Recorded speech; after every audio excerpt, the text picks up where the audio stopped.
My name is Emily Carson. I'm 32 years old, married for 7 years to Michael, or at least that's what I thought our story was. I've always been the kind of woman who believed in hard work, loyalty, and family. Growing up in a small town in Ohio, I dreamed of a simple life filled with love and trust. I moved to New York after college, chasing those dreams, and Michael was supposed to be the one to share them with me. I'm a marketing manager at a mid-sized firm, nothing glamorous but steady and honest. Friends say I'm easygoing, dependable, maybe a bit naive when it comes to matters of the heart. I guess I never thought betrayal would touch my door. I used to believe in forever. That was before I saw the cracks in the perfect life Michael and I built together. The house we moved into, the laughter we shared, the promises whispered in the dark, all of it felt real, unbreakable. At least that's what I told myself every night before I fell asleep. But forever has a funny way of breaking. It started with small things. A text message left open on his phone, a name I didn't recognize, followed by words that stung worse than any slap. A sudden late-night meeting that turned into silence when I asked for details. The way his eyes would dart away when I walked into the room. I told myself I was imagining things. I wanted to believe he was faithful. I needed to believe it.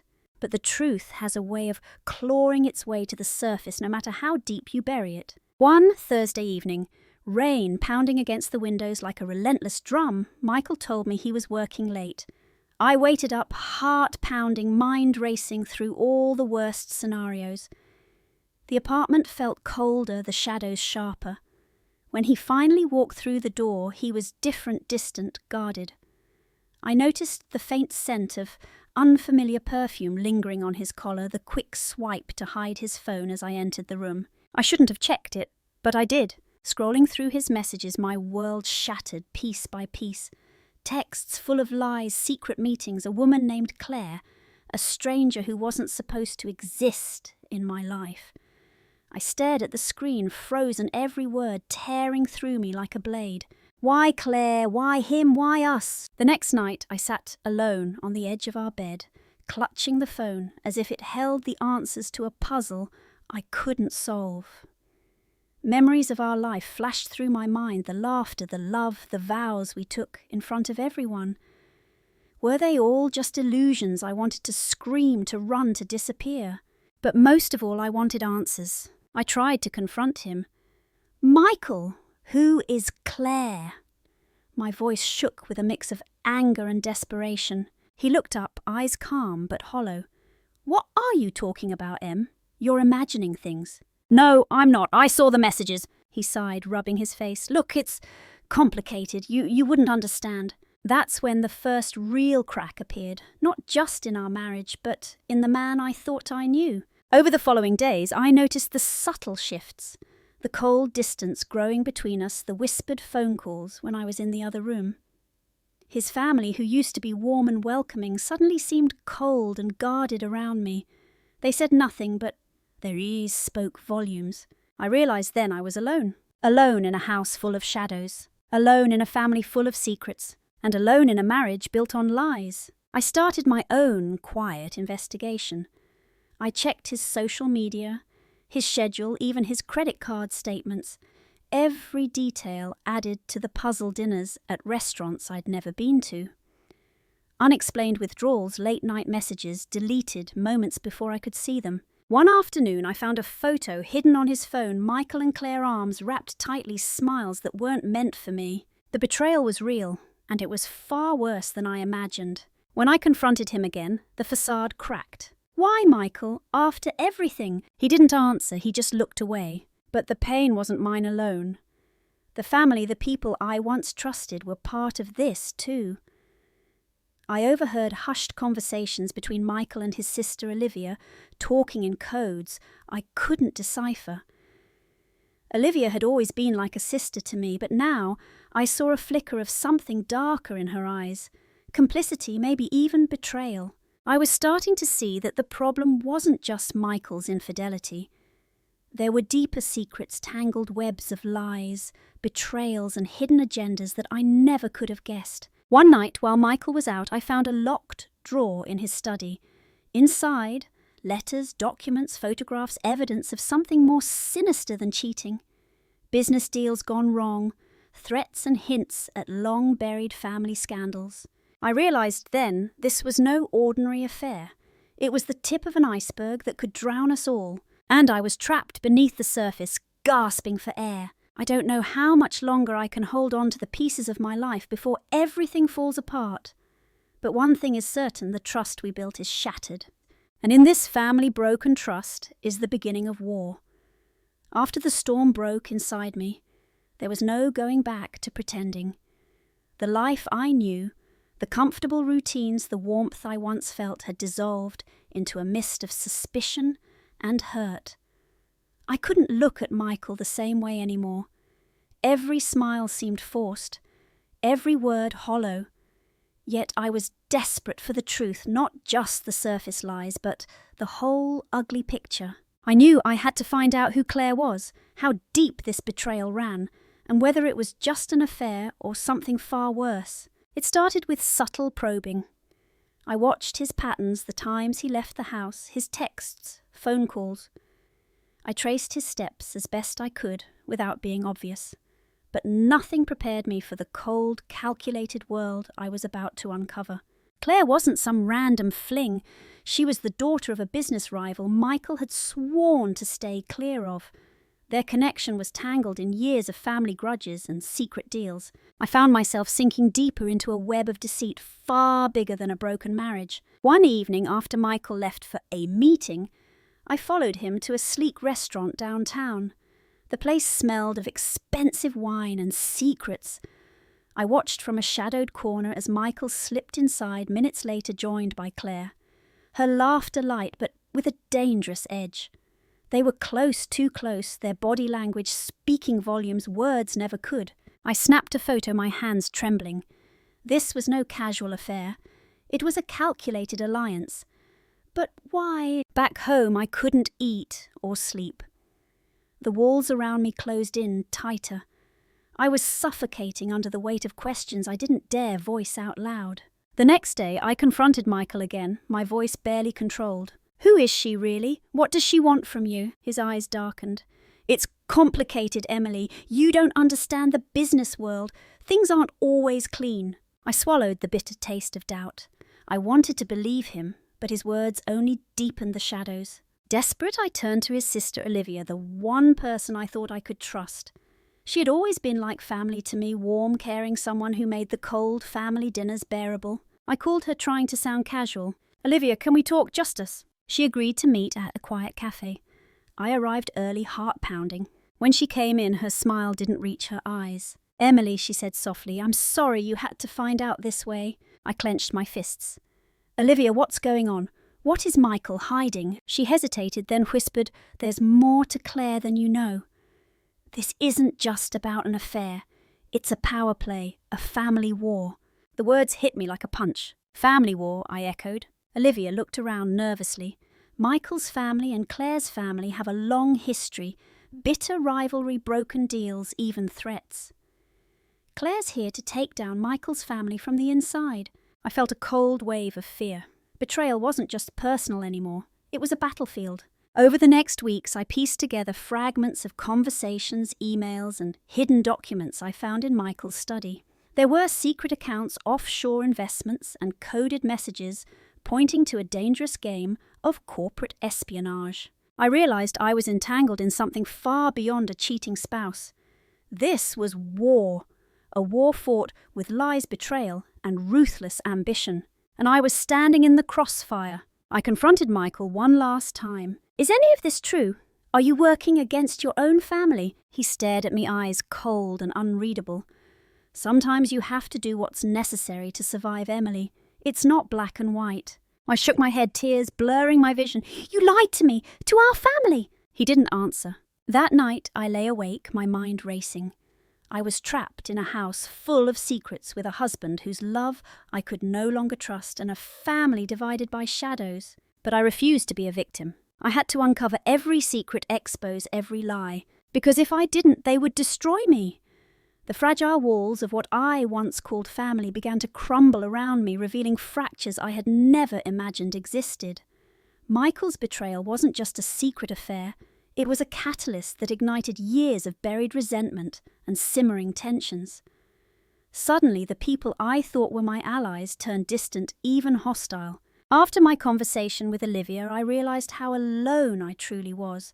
She had given me a glimpse behind the curtain, but warned me to tread carefully. "Don't push too hard, Emily. This family protects its own, sometimes at any cost." Her words echoed in my mind as I sat through a dinner that felt more like a trial than a gathering. Michael's parents, Robert and Karen Carson, were the embodiment of cold control. Their smiles were practiced, their eyes sharp, assessing me like I was an intruder. "Emily," Karen said, her voice sweet but sharp, "we know this is difficult, but family matters require discretion. We don't want this to become a public spectacle." I met Robert's gaze, trying to read the man I had only ever seen in formal settings. There was no warmth there, only a steely resolve to maintain control. It became clear their priority wasn't healing or truth, but preservation of their image and power. Michael remained silent throughout the evening, a shadow lurking at the edge of the table. The distance between us was a chasm that felt impossible to cross. In the days that followed, I sensed the subtle shift. Invitations to family events ceased. Phone calls went unanswered. Even Olivia, who had once been my confidant, grew distant, her calls becoming rare and brief. It was a silent message I was no longer welcome, and yet I refused to back down. If the family was going to turn their backs on me, I would stand alone, but I would stand strong. Determined to uncover the full extent of the betrayal, I started digging deeper. Late nights were spent poring over documents, emails, financial records I wasn't supposed to see. I discovered shell companies tied to Michael's business ventures transactions that raised more questions than answers. One night I overheard a whispered conversation between Michael and his father in the study. Their voices low but intense. "We can't afford to lose Claire now. She's our leverage against the Thompsons." The Thompsons, I thought. Another family, another layer to this tangled mess. I realized then that this was bigger than just us. The Carsons were caught in a battle of power, influence, and revenge that spanned decades, and I was unwittingly caught in the middle. The emotional toll was crushing. I found myself questioning everything: my marriage, my place in this family, even my own sanity. But amidst the chaos, one thing remained clear: I needed to protect myself. I reached out to an old friend, someone outside the tangled web of the Carsons, a lawyer named Rachel. Over coffee, I poured out the fragments of my story, and she listened without judgment. "Emily," Rachel said, "what you're dealing with is more than personal betrayal. This is a legal battlefield. You need to document everything. Emails, messages, anything that can protect you if this escalates." Her words gave me a glimmer of hope, a plan. I wasn't just a victim anymore, I was a player. But with every step I took, the ground beneath me shook. The family that once embraced me now viewed me as a threat. And in this house of cards, one wrong move could bring everything crashing down. The deeper I dug, the darker the shadows grew. What began as a painful discovery of Michael's affair quickly spiraled into a nightmare far beyond anything I could have imagined. But nothing prepared me for the most gut-wrenching betrayal, the one that came from within the family itself. It started with subtle signs: a sidelong glance from Olivia when I brought up Claire, a hurried change of subject when I asked too many questions about the family business, a coldness in the way my brother-in-law Daniel suddenly avoided me. These were not accidental. They were warnings. One evening I found myself alone in the living room, scrolling through the emails I'd secretly accessed from Michael's work account. Among the mundane correspondence, a thread caught my eye, a conversation between Daniel and Claire discussing something in hushed, coded language. The words were vague but chilling enough to send a chill down my spine. They were working together. My heart pounded. How deep did this go? How many others were part of this conspiracy against me, against Michael, against our family? I confronted Olivia the next day. "You're hiding something," I said, trying to keep my voice steady. She looked away, guilt flashing in her eyes before she masked it with anger. "You don't understand what's at stake, Emily. You're out of your depth." I took a step closer. "Tell me the truth. Is Daniel involved? Is he betraying Michael?" She hesitated, then nodded. "Yes. And it's worse than you think. That night I couldn't sleep. The house that once felt like a sanctuary now seemed like a cage. I realized I was trapped not just by Michael's betrayal, but by a family divided by secrets and lies. The next morning I found myself face to face with Daniel. His usual charming smile was gone, replaced by something cold and calculating. "Emily," he said smoothly, "you don't know what you're messing with." I held his gaze. "Try me." He leaned in, voice low. "Claire isn't just an outsider. She's part of a plan to take everything your family has, and I'm in too." The betrayal hit me like a physical blow. Daniel, my husband's own brother, was part of the conspiracy. I realized then that I was not only fighting against Michael's affair, but an entire faction within the family scheming to bring them down from the inside. And I was alone. But for how long? I would need allies, and I would need a plan. Because in this family, betrayal didn't just break bonds, it shattered worlds. The weight of betrayal pressed down on me like a storm about to break. Every secret I uncovered, every lie I confronted, brought me closer to a point I could no longer ignore, the point where silence was no longer an option. Michael's cold detachment, Daniel's duplicity, Olivia's hidden alliances, it was all a powder keg waiting to explode. That night the house felt suffocating. The walls echoed with unspoken accusations, and the air was thick with tension. I knew I couldn't keep pretending, couldn't keep swallowing the pain, while the family around me crumbled. I waited until Michael was home, then faced him directly. "We need to talk. All of this, the lies, the secrets, it ends tonight." He looked at me, his eyes a mixture of anger and exhaustion. "Emily, you don't know what you're getting into." "I know enough," I said firmly. "I know about Claire, about Daniel, about everything you've been hiding." He sighed, running a hand through his hair. "You think this is easy for me? You think I wanted any of this? Then why lie? Why betray me?" He didn't answer. I realized then that our marriage wasn't just broken, it was beyond repair. The next day I confronted Olivia and Daniel together, demanding answers. The confrontation was explosive. Years of resentment and hidden motives surfaced in a torrent of accusations and confessions. Olivia admitted to protecting family interests. Daniel revealed his ambition fueled by jealousy and greed. The family I once trusted was gone. In the aftermath, I made a decision. I would no longer be a pawn in their games. I would fight back, not with anger, but with strategy. I began gathering evidence, documenting every secret, every lie. I reached out to Rachel, the lawyer, preparing for the battle ahead. This was my breaking point, the moment where I chose to reclaim my life no matter the cost. Pain and betrayal had settled deep inside me, but they no longer controlled my every thought. Instead, they fueled a new fire, one that burned for justice, for retribution. I was done being the wounded victim. It was time to turn the tables. I spent countless nights strategizing, connecting the dots between whispered secrets and hidden alliances. Every document I'd gathered, every clandestine conversation I'd overheard became a weapon in my arsenal. Rachel became my closest ally, guiding me through the legal labyrinth. "You need to be smart, Emily. This isn't just about emotions anymore. It's a chess game and you can't afford to lose." I nodded, feeling the weight of her words. It wasn't just about Michael or his family anymore. It was about survival. I started by targeting Claire. Through careful digging, I uncovered her vulnerabilities, a scandal she'd been desperate to keep buried, a history that could destroy her reputation and leverage her influence. Next, I focused on Daniel. His ambitions left a trail of financial irregularities and questionable deals. If exposed, it could crumble the fragile empire he sought to build. I crafted a plan to leak these secrets strategically, not to the public, but to the people who mattered, the ones who held power in this twisted game. But revenge isn't without risks. Every move I made put me closer to the edge, closer to being exposed or worse. The family watched, silent but watchful, waiting for me to falter. Yet I pressed on, because sometimes the only way to heal a shattered heart is to shatter the world around you first. The deeper I delved into the Carsons' world, the more I realized that betrayal was just the surface of a much darker abyss. Michael's infidelity, Daniel's scheming, and Claire's manipulation were all threads in a tangled web of secrets that threatened to unravel everything. One evening, while sifting through an old box of documents I'd taken from Michael's study, I found something chilling.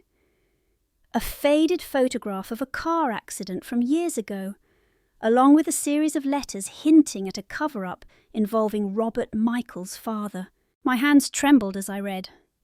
It seemed that the family's polished image was built on lies and sacrifices made in silence and shadows.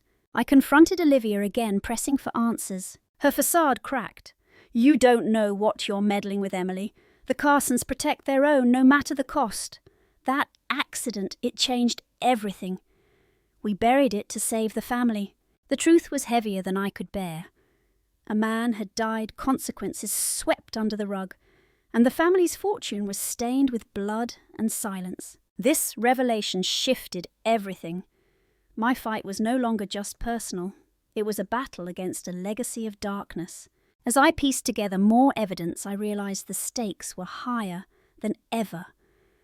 The Carsons were willing to do whatever it took to keep their secrets safe, and I was becoming their greatest threat. The truth I uncovered wasn't just heavy, it was toxic. Each revelation dragged me deeper into a world where morality blurred and survival meant crossing boundaries I never imagined I would. The Carsons' legacy was soaked in shadows, and now so was I. I had always been someone who believed in doing what's right, but right and wrong felt like distant concepts now. To protect myself and those I loved, I had to become something else, someone willing to fight fire with fire. I started making calculated moves, breaking into alliances with old family enemies, using secrets as currency. I manipulated conversations, spread rumors subtly, and leaked information to strategic contacts. Every action was a risk. Every step could blow back on me. But the alternative was to remain powerless. At times I caught glimpses of the woman I used to be, the hopeful girl who believed in forever.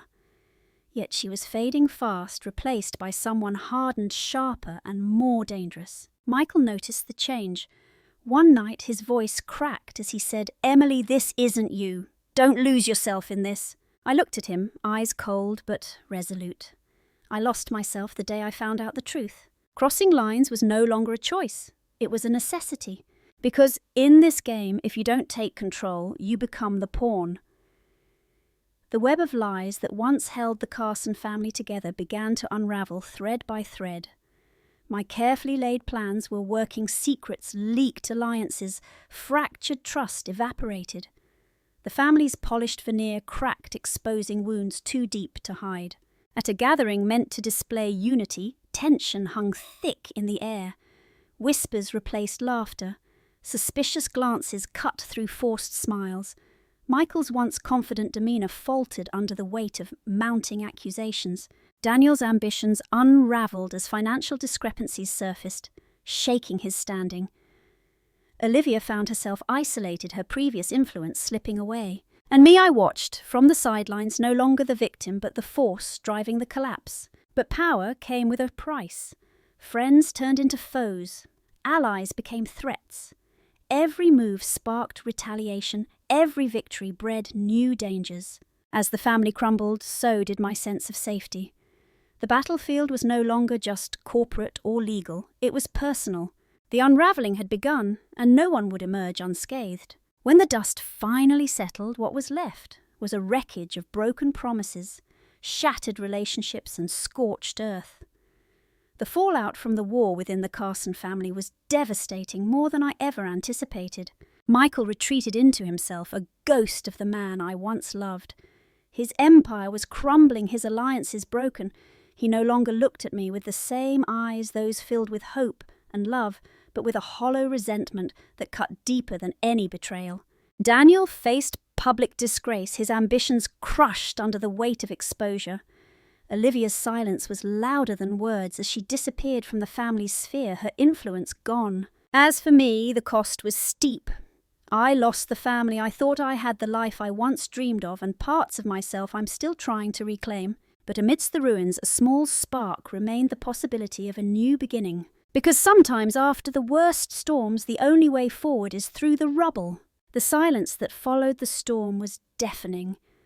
The house that once echoed with laughter and whispered promises now felt empty, a hollow shell of what it used to be. I stood amid the ruins of my life, the fragments of trust and love scattered at my feet. Rebuilding wasn't just about fixing what was broken, it was about redefining myself. I began to discover strength. I never knew I had a resilience forged in the fires of betrayal and loss. Therapy sessions, long walks alone, and quiet moments of reflection became my sanctuary. I learned to forgive, not for them, but for myself. To let go of anger and embrace hope. I reconnected with old friends and built new relationships, this time grounded in honesty and respect. Slowly, the cracks in my heart began to mend. The road ahead was uncertain, but for the first time in a long time, I felt ready to walk it. The dawn broke softly, casting a gentle light over a world forever changed. As I stood by the window watching the first rays touch the city, I felt a calm I hadn't known in years. The past was a shadow, but it no longer controlled me. I had faced betrayal, loss, and darkness and emerged stronger, wiser, and free. Michael was gone from my life, his chapter closed. The family's secrets still whispered in the corners, but they no longer held power over me. I was ready for a new beginning, not defined by pain or revenge, but by hope, love, and the promise of tomorrow. Because sometimes, after the darkest night, the sun rises brighter than ever. This was my new dawn,